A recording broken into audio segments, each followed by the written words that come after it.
Welcome to this powerful and unforgettable story. Today we are going to walk through the life of a little girl who never got the chance to grow up. But her words touched the hearts of millions. She didn't live to see freedom, but she wrote about the world she dreamed of. Her name was Anne Frank. This is not just a story about war, hiding, and fear. This is a story about a girl who believed in hope when the world was burning. About a girl who used a diary to stay alive in her heart, even when everything outside was trying to kill her. You will see how a young girl's words became more powerful than any weapon. Clear's throat, you will learn how one voice, even in silence, can echo across history. And yes, this video is also great for your English learning because it is written in very simple English and every line is clear, emotional, and powerful. So you will feel the story in your heart and you will improve your English at the same time. So now let's begin the story of Anne Frank. Part 1, The Girl Before the Diary. Anne Frank was born on June 12, 1929 in Frankfurt, Germany. She was just like any other girl. She loved to laugh, she loved to talk, and she was always curious. Her full name was Anneliese Marie Frank. People called her Anne, pronounced Anne. She had an older sister named Margot and parents named Otto and Edith Frank. Her family was Jewish, but they were not strict about religion. They were modern. They believed in education, kindness, and community. Her father, Otto Frank, was a businessman. He had served in World War I and was very respectful and gentle, and loved her father deeply, and you'll see why later in the story. Her mother, Edith, was quiet, proper, and deeply loving, though Anne often had a difficult relationship with her. Anne and Margot were different.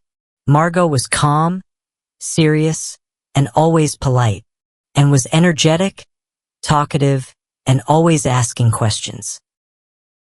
She was very smart. She was always top of her class in school, especially in writing. Even at a young age, her teacher said she had a gift with words. She wanted to become a writer or a movie star or both. But something dark was growing in Germany. In 1933, when Anne was just 4 years old, Adolf Hitler became the leader of Germany and everything changed. Hitler hated Jewish people. He blamed them for Germany's problems. After World War I, his party, the Nazis, began passing dangerous laws to take away rights from Jewish people. They were not allowed to go to certain schools. They couldn't own businesses. They were treated like enemies in their own country. Anne's family felt the danger early. Her father Otto was smart. He knew what could happen. So in 1934, they moved to Amsterdam in the Netherlands. They thought they would be safe there. Anne was just 5 years old when they left Germany. She had to leave her home, her friends, and everything she knew. But in Amsterdam, Anne started to build a new life. In Amsterdam, the Frank family felt free again for a little while. Otto started a business called Apika, which sold ingredients for making jam. They lived in a peaceful neighborhood and sent Anne and Margot to good schools, and made many friends. She was always smiling, always chatting, and full of energy. She loved books, movies, boys, and jokes. Her teacher said she talks too much, but she's bright, and knew she was different. She didn't want a normal life. She wanted adventure and freedom. She kept a notebook where she wrote short stories. She wrote letters to imaginary friends. She loved to imagine a better world. Her dream was to become a famous writer. But behind the scenes, the world was changing again. The Nazis were moving across Europe, and in 1940 Germany invaded the Netherlands. Now Anne was 11 years old. The Germans took control of the Netherlands, and very slowly life for Jews became dangerous again. New rules started coming. Jewish children were forced to leave their schools. Jewish families had to register and wear a yellow Star of David on their clothes. Jewish people were banned from parks, libraries, and cinemas. They were no longer safe. Anne and Margot had to say goodbye to their non-Jewish friends. Anne's world became smaller every month. Otto tried to protect his family, but the walls were closing in. They had one choice: hide. And then something happened that forced them to act fast. On July 5, 1942, Anne's sister Margot received a letter. It was a call-up notice. The Nazis wanted her to report for a work camp. But everyone knew what that meant. They weren't sending Jews to work. They were sending them to death camps. Otto looked at the paper. Then he looked at his wife and daughters and he said just one thing. We go into hiding now. The family packed their bags that night. They wore layers of clothes to avoid suspicion. They left behind their cat, their furniture, and their neighbors. And the next morning, July 6, 1942, the Frank family disappeared. Where did they go? That's where the real story begins. Because inside that hiding place, Anne would write the words that would survive forever. Part 2, The Secret Annex. Life in Hiding. On July 6, 1942, just one day after Margot got the letter from the Nazis, the Frank family vanished from the outside world. But they didn't go far. Otto Frank had been preparing a hiding place for months just in case this day would come. It was inside the building where his business was located. At 263 Prince, Amsterdam. Behind a swinging bookcase hidden from the world, there was a secret apartment. This small and dark space became their new home. It was called the Secret Annex. The annex was not a full house. It was a few small rooms with no sunlight, no space, and no way out. And they would have to live there in total silence for years. Anne was 13 years old when she entered the annex. She had just received a birthday gift a few weeks earlier, a diary. It was red and white checkered, and she called it Kitty. From this day forward, she would write in it almost every day. That diary would one day tell the world the truth. The secret annex had more than just the Frank family. 1 week after they moved in, another family joined them. The Van Pels. Herman van Pel. He had worked with Otto. August Van Pel, his wife, who often argued with Anne's mother. Peter Van Pel, their 16-year-old son. Quiet, shy, and unsure. Later, a dentist named Fritz Pfeffer joined them, and had to share a room with him. She didn't like him at all. In her diary, she called him Mr. Dussel. Now, there were 8 people living in that tiny space. No one could go outside. No one could open the windows. No one could flush the toilet during the day. Even footsteps had to be soft. Like whispers. They were hiding from death. And every noise could give them away. Anne's life in hiding was not like a normal life. Every minute had rules. In the morning, they had to be completely quiet. Workers were downstairs in the building and any noise could expose them. They could not talk, walk loudly, or move chairs. They would sit still for hours reading, writing, or thinking. Their food came from kind employees who worked for Otto Frank. For brave Dutch people risked their lives to help. Miep Geze, Jan Geze, Victor Kugler, Johannes Kleiman. These people brought them bread, potatoes, books, and news of the outside world. They were the reason the 8 people in the annex survived for 2 years. In the afternoon, when the office workers left, they could move a little more. And read books, studied languages, wrote stories, and dreamed of the future. But the one thing she did every single day was write in her diary. Her words were honest, emotional, and deep. She wrote about the fear of being found, her fights with her mother, her love for her father, her loneliness, her dreams of freedom, her feelings for Peter. She didn't just write events. She wrote feelings. She wrote like someone much older than 13. And she hoped one day the war would end and people would read her words. In the beginning, Anne and Peter Van Pel didn't get along. She thought he was boring and quiet. But as months passed, things changed. They were the only teenagers in the annex, and they were both lonely. They began to talk more. Then one day Peter kissed Anne, and wrote in her diary, "He's so sweet. I wish he loved me as much as I love him." They sat together in the attic, looked out at the blue sky, and talked about life. But Anne also doubted her feelings. She didn't know if it was real love or just 2 people trying to feel alive in a world filled with death. Still, that little relationship gave Anne some warmth during the cold, silent days. While the world was collapsing outside, Anne's mind was expanding inside. She read books about history, philosophy, and politics. She studied the war. She imagined what she would do if she were free. She didn't just want to survive. She wanted to become someone, and wrote, "I want to go on living even after my death. That's why I write." She believed that words could survive longer than bodies. She wanted to use her pain to create something beautiful. And slowly her diary turned from private pages to something bigger, something meant for the world. Inside the annex, there were no phones, no internet, no newspapers, but Otto and the others used a small radio to listen to secret updates. They heard the Nazis were taking more Jews to concentration camps. Bombs were falling across Europe. The Allies, USA, UK, Soviet Union, were fighting back. Sometimes and heard good news, and she'd feel hopeful. But other times, she'd hear that friends had been taken away, never to return. Her heart broke again and again. But she never stopped believing that peace would come. In 1944, a Dutch government minister who escaped to London made a radio broadcast.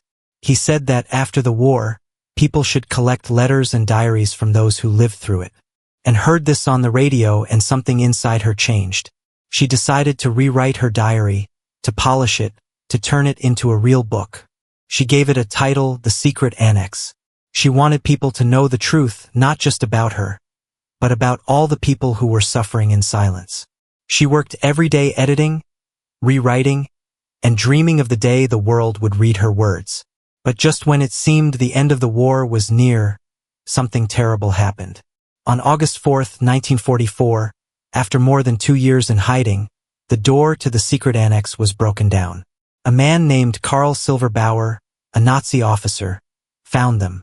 No one knows exactly how, but someone had betrayed them. Some believe it was a neighbor. Others think it was someone in the building. To this day, no one knows for sure. The 8 people were arrested.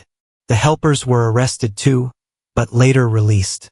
Anne's diary was left behind on the floor, but Miep Gies found it and she hid it, hoping to return it to and after the war. But that moment would never come. And Frank, Margot, Otto, Edith, Peter, the Van Pels, and Mr. Pfeffer were all taken away. Their long silence was over.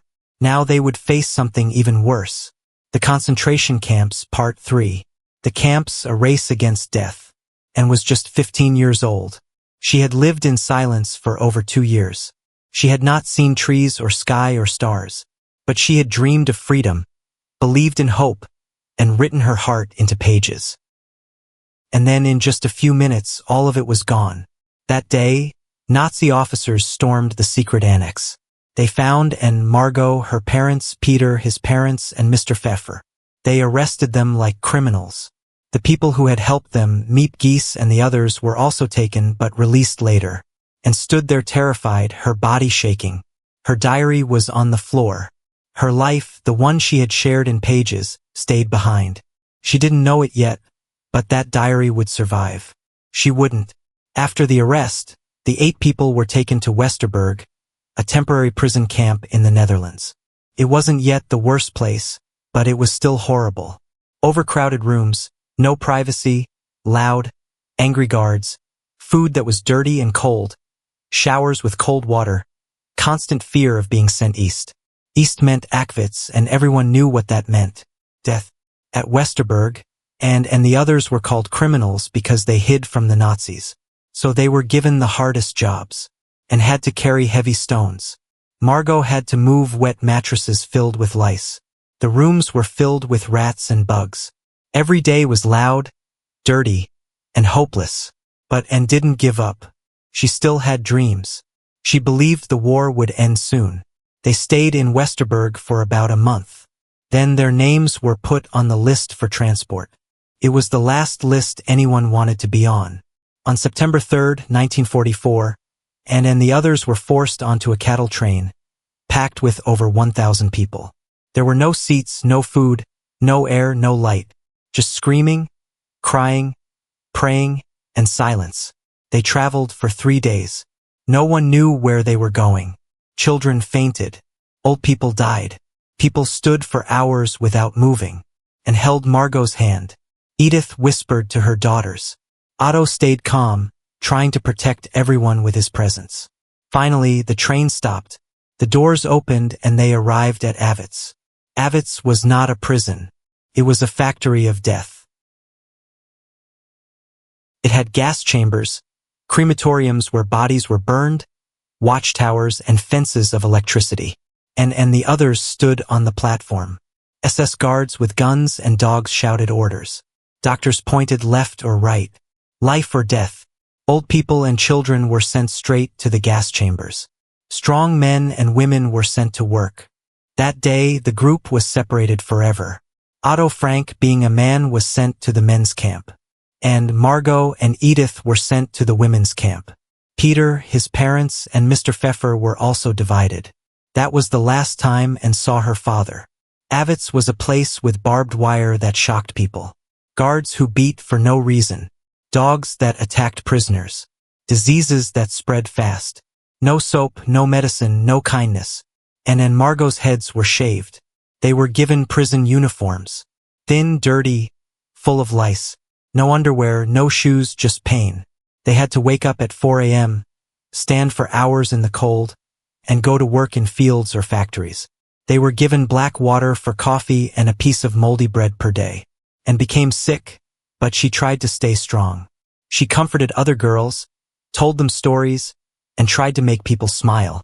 Even in that hell, but her mother, Edith, was falling apart. Edith Frank was not strong like her Margot. She was sensitive. She worried all the time, and now she was watching her daughters suffer. She gave her bread to Anne. She gave her scarf to Margot. She slept on the cold floor without blankets. In January 1945, just weeks before Avitz was liberated by Russian soldiers, Edith Frank died from starvation and never got to say goodbye. In late October 1944, Anne and Margot were moved again, this time to Bergen-Belsen, another concentration camp in Germany. Why? Because the Nazis were moving prisoners away from the front lines. The Allies were getting closer, so they moved the girls to a camp that was less organized but still deadly, and hoped Otto and Peter had also been moved. At Bergen-Belsen, things were even worse. There were no gas chambers in Bergen-Belsen, but people still died. Every hour, every day, the camp was filled with filth, freezing cold, no water, no toilets, diseases like typhus. There were thousands of bodies lying around, unburied. People died on the floor and no one came to help. Anne and Margot were covered in lice. They had no strength left to eat. They were cold, shaking, and too weak to cry. Still, Anne tried to give hope to Margot. But then one day, Margot fell from her bed in the barracks. She couldn't get up. She died from exhaustion and sickness, and saw it happen. And after that, she gave up too. After Margot died, and had nothing left. She was alone. She was sick. She had no idea the war would end just weeks later. She had lost her sister, her mother, her voice, her hope. In February or early March 1945, and Frank died of typhus just days after Margot. She was 15 years old. She died in a camp filled with death, pain, and silence. Her body was thrown into a mass grave. No stone, no name, no goodbye. But her words had already survived. The war ended in May 1945. The camps were liberated. The Nazis were defeated, but only one person from the secret annex came back. Otto Frank. He returned to Amsterdam alone. He waited for news of his wife, his daughters, his friends. But slowly the truth came. They were all dead. Then one day Mia Gies came to Otto. She handed him a small bundle of papers. It was Anne's diary. She had saved it from the annex floor the day they were arrested. Otto began to read it, and for the first time he saw who his daughter truly was. Part 4, The Diary That Changed the World. And Frank's forever voice. After the war ended in May 1945, Europe was silent in a strange way. The bombs had stopped. The camps were opened. But families were broken forever. Otto Frank returned to Amsterdam alone. He waited. Every day he hoped to hear good news. Maybe Edith survived. Maybe Anne and Margot were alive. But slowly, letter by letter, name by name, hope disappeared. First he learned about Edith's death. Then Margot. And finally Anne. Otto was completely broken. He had lost his wife. He had lost both daughters. He had lost everything. Then one day Mia Geese came to him. She carried a bundle of papers tied together. She said softly, "These are Anne's." It was Anne's diary, the same diary Anne received on her 13th birthday, the same diary she called Kitty. Otto took it home. At first, he could not open it. It was too painful. But one day he began to read. And with every page, Otto met his daughter again. Otto thought he knew Anne. He knew she was lively. He knew she talked a lot. He knew she was intelligent. But the Anne in the diary was deeper, stronger, and wiser than he ever imagined. She wrote about fear, loneliness, growing up, her body changing, her thoughts about life and death, her anger, her hope, her belief in goodness. Otto read lines that shocked him, and had written, "In spite of everything, I still believe that people are really good at heart." Otto Kriet. He realized something powerful, and did not just write a diary. She wrote a message to humanity. She wanted people to understand what war does to children, what hate does to the innocent, why freedom matters, why silence is dangerous. Otto knew then the world must read this. Otto Frank decided to fulfill Anne's dream, and had written in her diary that she wanted to be a writer. She wanted her words to live after her death. So Otto began the difficult work of editing her diary. He carefully prepared it for publication. He removed some very personal parts. He combined different versions and had written. He stayed true to Anne's voice. In 1947, the diary was published in Dutch. The title was The Diary of a Young Girl. At first, only a few people read it, but those who did, they could not forget it. Slowly, the diary spread across the world. It was translated into English, French, German, Spanish, and many more languages. Eventually, it was translated into more than 70 languages. Millions of people read Anne's words. Children read it in schools. Adults read it and cried. Survivors felt seen. The world listened. And Frank became one of the most important voices of the Holocaust. Not because she was famous, but because she was honest. She was not a hero with a weapon. She was a girl with a pen. And her pen was stronger than hate. The building at 263 Prince still stood. The hiding place was still there. People wanted to see it, to feel the silence, to understand how 8 people lived for 2 years without freedom. So it became the Anne Frank House Museum. Today, people walk through the rooms. They see the hidden bookcase. They see Anne's room. They read her quotes on the walls. Visitors come from every country. They don't come to see history. They come to feel it. And Frank never grew up. She never became a writer in the normal way. She never fell in love fully. She never lived freely. But her life was not wasted. Her words teach children about kindness. Warn the world about hate. Remind us why freedom matters. And Frank became a symbol of innocent lives lost, of courage and silence, of hope in darkness. She showed the world something very important. You don't need power to change history. You need truth. And Frank is not just a story from the past. Her story is a warning. Hate does not start with violence. It starts with words, with separation, with silence, and reminds us to speak when others are silent. To protect the innocent, to never forget. She was just a girl, but the world will never forget her. And once wrote that she wanted to live on after her death. She did. Every time someone opens her diary, and Frank lives again.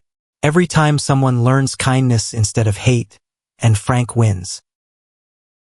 Lives again. Every time someone learns kindness instead of hate, and Frank wins. Her body was destroyed, but her voice survived, and it always will. 7 life-changing lessons from the story of Anne Frank. 1. Your voice is powerful. Even in silence, and was only a teenager. She had no freedom, no platform, no stage. But she had a pen. And that pen told the truth honestly, fearlessly. Even when the world tried to silence her, her words lived on. Lesson: you don't need to be famous to be heard. Write, speak, share, even if you're scared. 2. Kindness can exist even in darkness. The people who helped the Frank family, Miep Giz and the others, risked their lives to hide them. They didn't do it for money. They did it because it was right. Lesson. Even when the world feels dark, there are always good people. Be one of them. 3. Hate begins with words, not weapons. And story teaches us that big tragedies don't start with violence.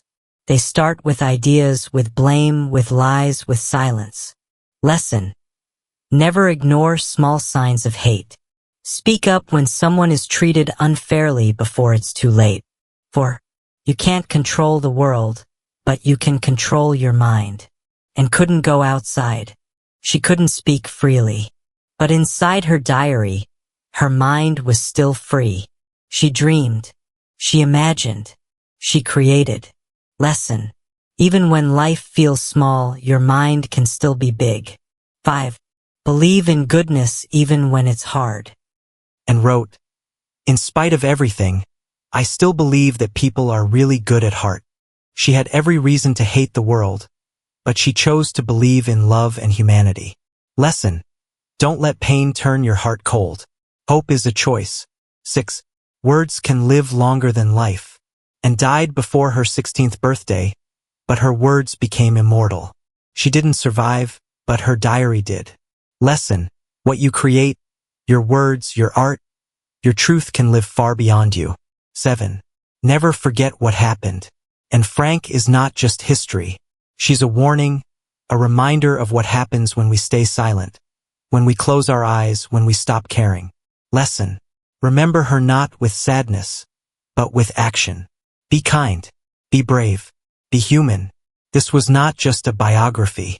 This was a human story, a child's voice, a lesson for the world. If the story touched your heart, if it helped you understand life, history, and humanity, and if it helped you improve your English while listening, then stay with us, subscribe, learn, remember, because stories like in Frank's must never be forgotten.